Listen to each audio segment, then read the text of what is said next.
Welcome to the third and very prestigious Sethisfy Star Award show, and today we're going to recognize the best personal finance tools from the best bank account to the best credit card and more. We have a total of 5 categories of awards to give out tonight, so let's get started. Of course, things will always change, so remember to subscribe to the Telegram and leave notifications turned on to get updated on time-sensitive news. The first award will be the Cashback Card of the Year, and this star will go to none other than DBSU. For the second year running, DBSU has won my pick for Cashback Card of the Year with its 17.5% earn rate, and it is very difficult to argue with this choice. This card needs a relatively low $600 minimum spend per month to unlock this earn rate, and even if you don't hit the $600 spend, you still get 4.5% rebates. This card isn't without weakness, of course, and you need to spend on new partners in order to get its high earn rate. And not everyone can spend $600 a month on things like Singtel bills, Foodpanda, Giant, etc. But if you can spend at least $300 on such merchants, I think it still makes sense for you to use the DBSU for this spend, and then use the card for other expenses to make up $600. If you spend, say, 60% of the $600 on new partners and the other 40% elsewhere, you still get 60% of 17.5%, which is still more than 10% rebates, which is well above what other cards are giving. Now, honorable mention for Cashback Card of the Year is Maybank Family and Friends card. Maybank Family and Friends card has been giving 8% cashback for the longest time, and it was recently made even better with more types of spend included for its high cashback, including things like Shopee spend, fast food, and even Indonesia rupiah spend. The card is also very versatile, letting you choose 5 categories of spend most relevant to you. I made a video on this card recently, so you can check it out if you want more information. Another honorable mention for this category would be the HSBC Live Plus, which was released middle of 2024, and this card also gives 8% cashback on things like shopping and dining. You just need to have at least $600 of spend each month for 3 consecutive months, but there is a small loophole, which is that HSBC Live Plus lets you ignore this monthly spend requirement in the first quarter your card is approved, and you just need to spend $1,000 across the 3 months. I described this in my article, so check that out for more details. The 8% earn rate was originally supposed to end 31st December 2024, but has since been extended to 31st March 2024. The next category of award will be the Best Miles Card of the Year, and as you might know, I have to give this star to DBSU again. If you have not caught up to credit card updates of late, DBSU now gives 9.7 miles per dollar. When 4 miles per dollar has been the gold standard for the longest time, 9.7 miles per dollar is just insanely good. The downside of DBSU continue to be true here. The earn rate is only for you partners, and you can only transfer to KrisFlyer instead of other airlines. But when the earn rate is more than twice of the competition, DBSU scores an easy win over here. In second place for Best Miles Card will be the Citi Rewards with Instagram Amaze combo.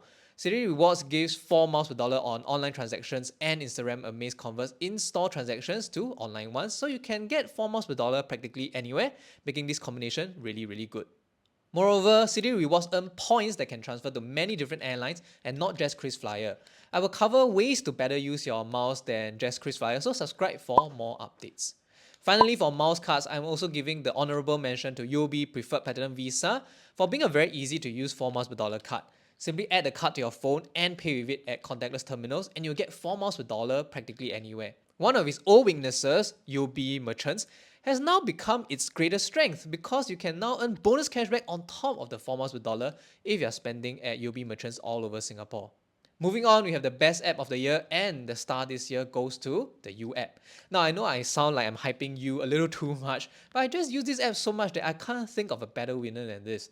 Miles help to unlock live experiences, but cashback helps with cost of living increases, and U app is very useful for this indeed. In the past year, UApp has been giving heavily discounted vouchers from Foodpanda, Gojek, and Toastbox, and giving away free stuff like Tiger Red Love for like 10 points, which is practically free.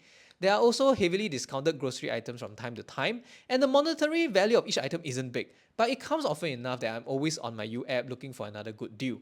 And let's not forget that the DBSU already earns so much points, so this app doesn't even need to boost the value of your points, but it does. And this year they've added even more places you can earn new points, and now they have this U Arcade thing that lets you play games for points, and they even have referral rewards where you can get 2,000 U points just by signing up. So I think that U app is really my pick for app of the year. The honorable mention goes to last year's winner, HeyMax, which continues to give good value, giving extra miles for purchases on top of whatever card rewards I get. It also continues to tell people what's the best card for a particular transaction, making it easier to get your card rewards. In 2024, they have been offering nice promos here and there, such as extra miles for bus and MRT rides. Nothing too exciting this year, but sometimes just doing the same thing is already good enough, and HeyMax is indeed a very useful tool for you to clock more miles to unlock live experiences. If you haven't started financial planning for your future, I recommend beginning soon. By saving and investing for retirement early, you can gradually build your retirement fund, avoiding financial stress in the later stages of your career and potentially achieving financial freedom sooner. My investments with Moomoo are mainly in US index ETFs like S&P 500, which is the largest 500 US companies, and QQQ, which is the top 100 non-financial companies. Both total to about US $30,000, which is currently a healthy profit on my capital of about 17,000 US dollars. Of course, there will be volatility in the market, so instead of trying to time the market, investing regularly is a good strategy that can help you remove emotion and stay invested over the long term.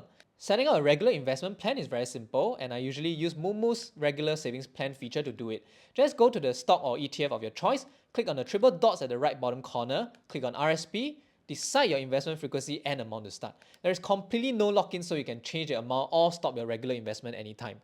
Moomoo lets you start from as low as $5 and provides automated bank transfers and currency exchanges, automatically managing your investment plan once your RSP is set up. There's also commission-free purchases of US stocks and ETFs, which can save you money in the long run. Plus, Moomoo is giving away free Tesla shares worth up to $467 and 2.1% per annum interest booster on your Cash Plus subscription. It's Christmas, so they're giving you a chance to participate in 12-day Christmas lucky draw and have a chance to get as much as $1,500 in Singapore dollars. The total reward for new users can go up to $2,326, and if you register through my link, Moomoo is offering a Christmas special gift just for my subscribers where you can get $80 if you deposit $20,000 within 30 days of registration. This offer is only for limited time, so don't miss the chance and click the link on my description box to find out more. The second last category of the night will be the best savings account for cash savings, and that title goes to OCBC 360. In a year where popular accounts like UB1 has cut rates and Bonus Saver has done it twice, OCBC 360 should be commended for maintaining its 4.65% per annum rate for as long as it has. Will this rate go down soon after this video goes out? Maybe, but I think we should give credit where it's due for OCBC not cutting rates in the entire of 2024. An honorable mention will be last year's winner, which is the UOB1 account. It has unfortunately cut rates early this year, and I think it has done so a little bit too prematurely, but it has also given year-mark promos over the course of the year, which helps to push the rates up significantly. Check out my article if you're unfamiliar with UOB's year-mark promos. Another honorable mention is the HSBC EJ, which has been giving pretty good interest rates over the past year, usually around 4% per annum or more. It's not my pick for best account this year because the rates are given only on fresh funds, which means you can't just leave your money in there. But it's a difficult account to ignore because it gives 1% cashback on gyro transactions.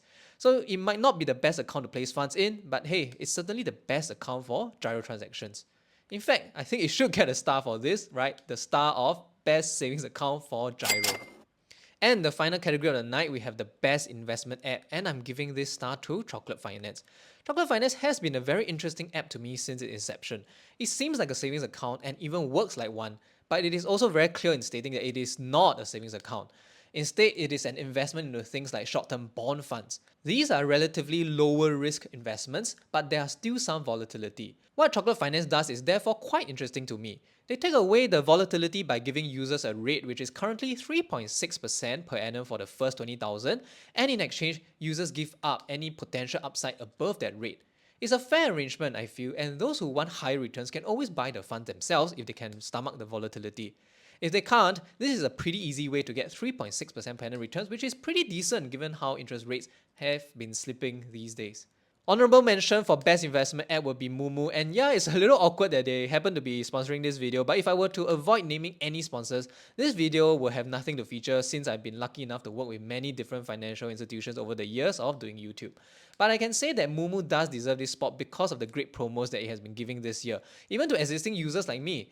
Earlier this year, they have extended their 6.8% per annum promo to existing users, which I took advantage of on $200,000 worth of funds, which gave me $2,000 in returns. In fact, a little bit more than that, which is the biggest promo returns I've received this year. Perhaps I should actually put this in first place, or am I not giving it the first place because they sponsored this video, which is reverse favoritism, right?